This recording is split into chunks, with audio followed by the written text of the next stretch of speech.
সবাইকে জানাই শুভ রথযাত্রা।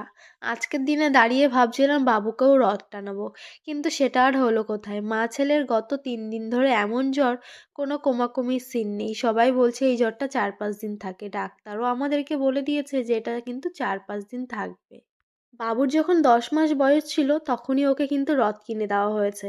সেই প্রথম বছরই রথটাকে টানানো হয়েছে, তারপর আর একবারও টানানো হয়নি। মানে আগের বছর যখন ভেবেছিলাম টানাবো, কি কারণে আর টানানো হয়নি, কিন্তু এই বছর ভেবেই নিয়েছিলাম ঘর থেকে রথটাকে বের করে সুন্দর করে সাজিয়ে গুছিয়ে বিকাল হলে একটু বাবুকে নিয়ে রথ নিয়ে একটু ঘুরতে যাব।